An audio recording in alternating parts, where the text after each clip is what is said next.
కీర్తన గ్రంథము 111 అధ్యాయము 1వ వచనము. కీర్తన గ్రంథము 111 అధ్యాయము 1వ వచనము. యెహోవాను స్తుతించుడి, యథార్థవంతుల సభలోను సమాజంలోను పూర్ణ హృదయంతో నేను యెహోవాకు కృతజ్ఞతాస్తుతులు చెల్లించేదను.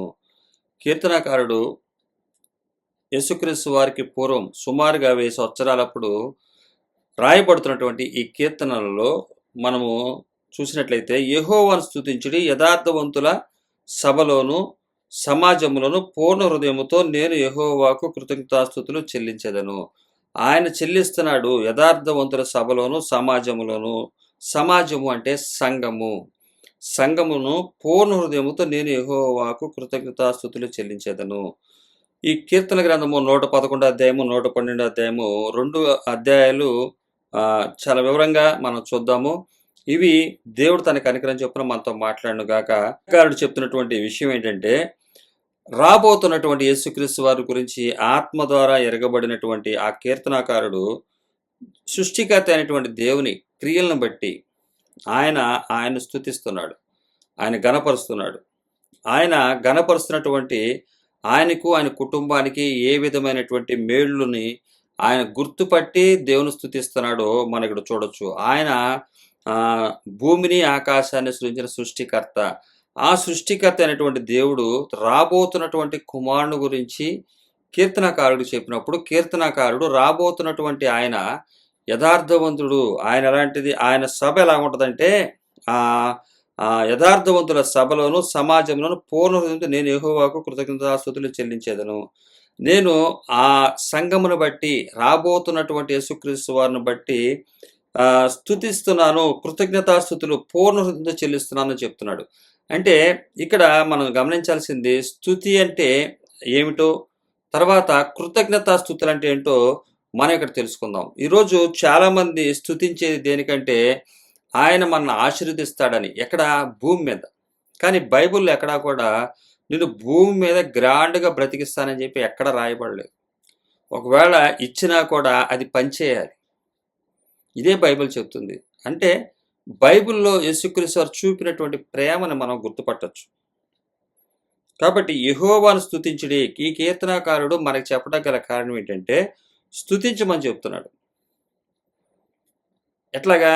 రాబోతున్నటువంటి యేసుక్రీస్తు వారు యథార్థవంతుల సభ ఏ విధంగా ఉంటుందో దాన్ని గుర్తు చేసుకుని స్తుతించమని చెప్తున్నాడు. ఆయన ఆ సభను గురించి ఆలోచన చేస్తూ కృతజ్ఞతాస్తుతులు చెల్లిస్తున్నాడు. నేడు మనకి ఇచ్చినటువంటి ఆ కుటుంబాన్నే కానీ, ఆస్తులనే కానీ, సంఘాలనే కానీ, వీటిని చూసి మనం ఏం చేస్తాము? స్తుతిస్తాము, కృతజ్ఞతాస్తుతులు చెల్లిస్తాము ఒక గంట సేపు. కానీ ఇక్కడ ఈ కీర్తనాకారుడు వ్యత్యాసంగా మనకి క్రీస్తు వారు రాకముందే క్రీస్తు వారిని గురించినటువంటి అవగాహన కలిగి ముందు స్తుతిస్తున్నాడు ఈయన. మనం అన్ని వచ్చిన తర్వాత యేసుక్రీస్తు 2025 సంవత్సరాల క్రితం వచ్చారు. ఆయన వచ్చిన తర్వాత మనకు అర్థం కావట్లేదు. రాకముందు ఉన్నటువంటి కీర్తనాకారుని ఇక్కడ పరిశుద్ధాత్మ దేవుడు చూపిస్తున్నాడు. చూసి నమ్మిన వారి కంటే చూడక నమ్మిన వారు ధన్యులని తోమా సందర్భంలో యేసుక్రీస్తు వారు అంటాడు. ఇక్కడ చూడనటువంటి ఒక విశ్వాసాన్ని మనం ఇక్కడ చూడొచ్చు. రాబోతున్న యథార్థవంతుల సభ, సంఘం ఉండబోయే విషయాన్ని గుర్తుపట్టి ఈ కీర్తనాకారుడు దేవుని స్తుతిస్తున్నాడు, మన స్తుతించమంటున్నాడు. ఆయన ఆ యథార్థవంతుల సభ, సంఘాన్ని చూసి ఆయన కృతజ్ఞతాస్తుతులు చెల్లిస్తున్నాడు. అంటే వారు ఎంత యథార్థపరులుగా ఒక సంఘంగా కూడి ఆయన్ను ఆరాధిస్తారో అని. ఆ రాబోతున్నటువంటి విషయాన్ని మనం చూసినట్లయితే క్రొత్త నిబంధన గ్రంథంలో తమకు కలిగిన స్థిరాస్తులన్నీ తీసుకొచ్చి అపోస్తుల పాదాల యొద్ద పెట్టారు. వాళ్ళు పెట్టి వాళ్ళు ఆరాధన చేశారు. ఇటువంటి సిచ్యువేషన్ని చూసినప్పుడు, ఇటువంటి సందర్భాన్ని చూసినప్పుడు ఆయన కృతజ్ఞతాస్తుతులు చెల్లిస్తున్నాడు. ఇది ఎక్కడ? భూమిలో జరగబోయేది. సృష్టికర్త అయిన దేవుడు కుమారుడుగా రాబోతున్న యేసుక్రీస్తు వారుగా, ఆ రాబోతున్న యేసుక్రీస్తు వారు ఏర్పాటు చేసిన సంఘం ఏ విధంగా ఉంటుందో, యథార్థవంతుల సంఘం తమకు కలిగిన స్థిరాస్తులన్నీ కూడా ఏకంగా ఉంచుకున్న సంఘాన్ని చూసి స్తుతిస్తున్నాడు. మనం చూసినట్టయితే ఒకసారి ఆ వచనాలు చూస్తే మనకు అర్థం అవుతుంది. ఆయన చేసే స్తుతికి కారణాన్ని ఇక్కడ చెప్తున్నాడు. అపోస్తల కార్యాలు 4వ అధ్యాయము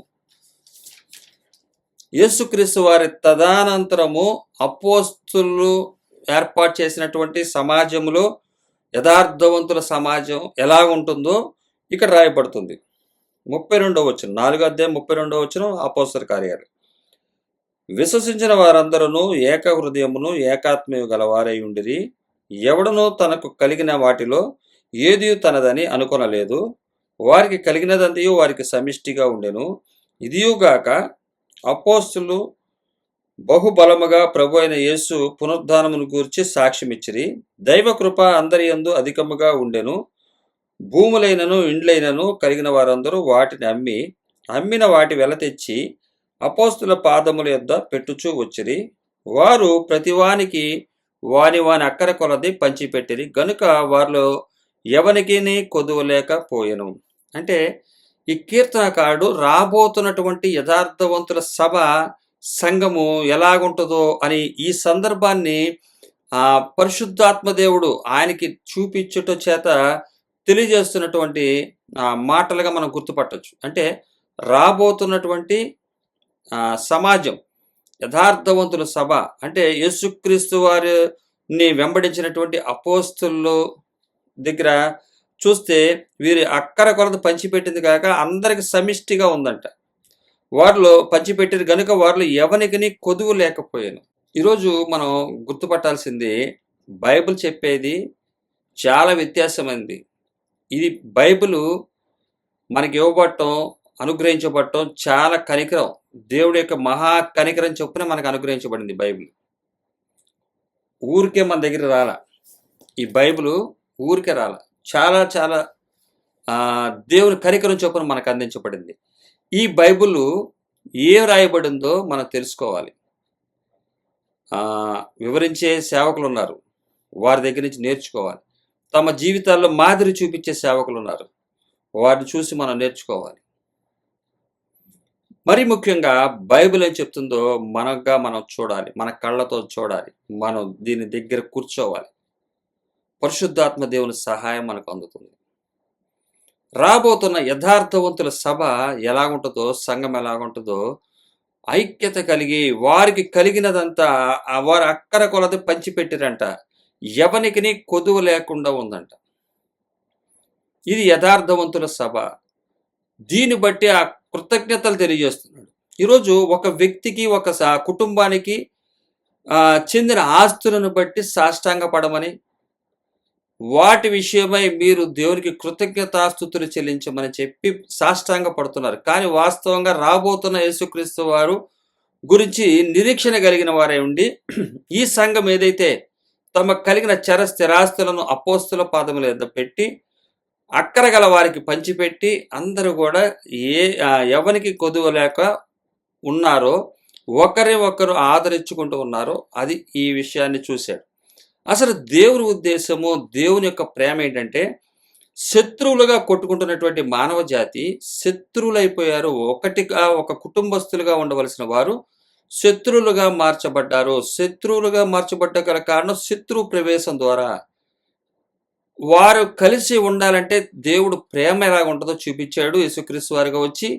అలాగే ఆయన నీతి ఎలాగుంటుందో, సత్యం ఎలాగుంటుందో, దేని యందు విశ్వసించాలో, దేనికి కృతజ్ఞత తెలియజేయాలో అని యేసుక్రీస్తు వారు వచ్చి చూపించారు మనకి 2025 సంవత్సరాల క్రితం. ఈ కీర్తనకారుడికి రాకముందే 1000 సంవత్సరాల క్రితం తండ్రి అయిన దేవుని ఆత్మ తెలియజేయట చేత ఆయన యథార్థవంతుల సభ ఈ విధమైనటువంటి ఒకరినొకరిని ఆదరించుకునే స్థితిని చూశాడు. కానీ నేడు ఏం జరుగుతుందంటే దేవుడు ఆయన ఇస్తే నీకు ఎక్కువ ఇస్తాడు, నేను ఇస్తే కొద్దిగా ఇస్తా. తెలివితేటలతోటి అపవాది ఆదాము అవని ఎలాగైతే మోసం చేసిందో అవని అదే విధమైనటువంటి మోసమైనటువంటి జీవితం ఎందుకు వస్తుంది? అది అబద్ధధనం ఎక్కువైనప్పుడు ఆ విధమైనటువంటి మాటలు వస్తాయి. ఏం అవసరం లేదు, దేవుడు నేను ఇస్తా, ప్రార్థన చేస్తా, నాకు ఇచ్చాడు నీకు ఇస్తాడు. బైబిల్ అలా చెప్పాల. ఈ కీర్తనకారుడు రాబోతున్న యథార్థవంతుల సభ సంఘం ఎలా ఉంటుందో చెప్పాడు. ఇక్కడ అన్యాయంగా సంపాదించినవి కాదు వారు తీసుకొచ్చి పెట్టింది, వారి దగ్గర ఉన్నదంతా తీసుకొచ్చి వారి సంపదలో అపోస్తులకు ఇస్తే అపోస్తులు ఎవరు అక్కర ఉందో వారికి తీర్చినటువంటి సమాజం గురించి ఈ కీర్తనకారుడు చెప్తున్నాడు. ఇది చెప్పుట చేత ఆస్తులు పంచేయమని చెప్పుట చేత ఏంటి నీకు ప్రయోజనం అంటారేమో. ఒకవేళ ఆస్తులను పంచమని బైబిల్ చెప్పట్లేదంటే అది మీరు నాకు తెలియజేయండి. ఇది పంచే గుణాన్ని ఇచ్చింది. 5 రొట్టెలు 2 చిన్న చేపలు 5,000 మందికి పంచాడు ఆయన. ఆయన ఇచ్చింది ఒక యవనస్తుడు ఇచ్చింది 5 రొట్టెలు 2 చిన్న చేపలే. మనం ఇచ్చేది కొద్దిగే. ఆయన వాటిని ఇస్తాడు. ఆయన చేతిలో పెట్టినప్పుడు ఇస్తాడు. కానీ ఏ రోజు చెప్తుంది ఏంటి? నేను ప్రార్థన చేస్తే ఆయన ఇస్తాడు. ఆయన చెప్పింది ఏంటంటే నీకు ఇచ్చింది నువ్వు ఇయ్యి, లేనప్పుడు ప్రార్థన చెయ్యి. అలాగా ఇక్కడ ఒక సంఘము, రాబోతున్న సంఘము ఎలాగుంటుందో ఈ కీర్తనాకారుడి ద్వారా మనం చూస్తాం. ఇంత చక్కని సందేశాలు బైబిల్లో కీర్తన గ్రంథంలో రాయబడ్డాయంటే ఈ కీర్తనాకారులంతా కూడా రాబోతున్నటువంటి యేసుక్రీస్తు వారిని గురించి గ్రహించి స్తుతించి ఘనపరిచినటువంటి కీర్తనలు ఇవన్నీ. యథార్థవంతుల సభలో సమాజంలోను పూర్ణ హృదయంతో నేను యెహోవాకు కృతజ్ఞతాస్తుతులు చెల్లించేదను. ఆ సభలో సమాజంలో అంటే ఆ సభను బట్టి ఆ సమాజమును బట్టి కృతజ్ఞతాస్తుతులు చెల్లించేదను.